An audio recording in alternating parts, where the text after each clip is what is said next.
அனைவருக்கும் இனிய காலை வணக்கம். இன்னைக்கு ஒரு சின்ன கதையோடைய என்னோட சிந்தனையை ஆரம்பிக்கிறேன். எல்லாருமே காக்கா கதை கேட்டிருப்பீங்க இல்லையா? பாட்டி வடை சுட்டதை யார் திருடிட்டு போனா? காக்கா திருடிட்டு போச்சு. யார் காக்காவை ஏமாத்தினது? நரி ஏமாத்தினது. இந்த கதை எல்லாருமே நம்ம கேள்விப்பட்டிருப்போம். அந்த கதையை கொஞ்சமாக மாடிஃபை பண்ணி இப்போ இருக்கிற காலத்துக்கு தகுந்த மாதிரி நான் சின்னதாக ஒரு மாடிஃபை பண்ணி ஒரு கதை சொல்ல போகிறேன். பாட்டி இதே மாதிரி வடை சுட்டுட்டு இருக்காங்க. காக்கா வந்து வேடிக்கை பார்க்குது. பாட்டி கொஞ்சம் உஷாராயிட்டாங்க. ஏன்னா ஒரு தடவை ஏமாந்துட்டோம், அடுத்த தடவை நம்ம ஏமாற மாட்டோம் இல்லையா? பாட்டி வந்து காக்காவை பார்த்து கேட்டாங்க, நீ வந்து வடை திருட தானே வந்திருக்க அப்படின்னு சொல்லி. அப்போ அந்த காக்கா சொல்லிச்சு, பாட்டி என்னோட முன்னோர்கள் வந்து அந்த தப்பை பண்ணிட்டாங்க, நான் வந்து அந்த தப்பு பண்ண ரெடியாக இல்லை.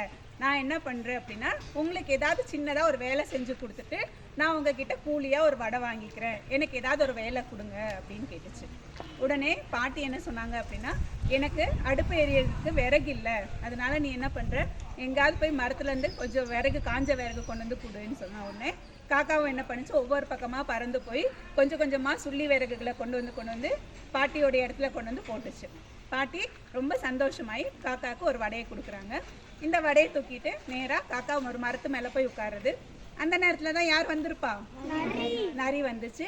நரி வந்த உடனே காக்காவை பார்த்த உடனே காக்கா இந்த தடவை உஷாராயிடுச்சு. காக்கா சொல்லிச்சு நரிக்கிட்ட, இந்த தடவை நான் ஏமாற ரெடியாக இல்லை அப்படின்னு சொன்ன உடனே நரி சொல்லிச்சு, ஆமாம் என்னோட முன்னோர்களும் வந்து இதே மாதிரி தப்பு பண்ணிட்டாங்க, நானும் தப்பு பண்ண ரெடியாக இல்லை, நீ எங்கேருந்து அந்த வடையை வாங்கிட்டு வந்தேன்னு சொன்ன உடனே காக்கா நடந்த விஷயத்தையெல்லாம் சொல்லிச்சு. உடனே நரியும் என்ன பண்ணுச்சு, நேராக பாட்டிக்கிட்ட போய், பாட்டி இந்த மாதிரி காக்காவுக்கு ஒரு வடை கொடுத்தீங்க வேலை செஞ்சதுக்காக, நானும் உங்களுக்கு ஏதாவது ஒரு வேலை செய்கிறேன், செஞ்சதுக்கப்புறமா நீங்கள் எனக்கு கூலியாக ஒரு வடை கொடுங்க அப்படின்னு சொல்லிச்சு.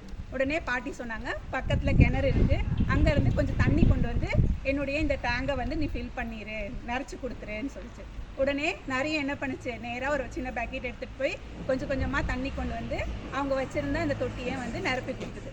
உடனே பாட்டி சந்தோஷப்பட்டு என்ன பண்ணுறாங்க, ஒரு வடையை கொடுக்குறாங்க. இந்த கதையிலேருந்து நம்ம என்ன தெரிஞ்சுக்கிறோம் அப்படின்னா, முதல் விஷயம் என்ன அப்படின்னா, என்ன பண்ணக்கூடாது, திருடக்கூடாது இல்லையா? காக்கா வந்து திருடுச்சு, அந்த திருடந்து தப்புங்கிறத காக்கா உணர்ந்தது. அதனால திருடக்கூடாது, பொய் பேசக்கூடாது, யாரையும் என்ன பண்ணக்கூடாது, ஏமாற்றக்கூடாது. புரியுதா? முடிஞ்ச அளவு நாம் வந்து நேர்மையான வழியில் போனோம் அப்படின்னா கண்டிப்பாக அதுக்கான பலனை நமக்கு கண்டிப்பாக கிடைக்கும். அப்படி நம்ம நேர்மையான வழியில் போனால் இந்த நாள் மட்டும் இல்லை, எல்லா நாளும் இனிய நாளாக அமையும். நன்றி, வணக்கம்.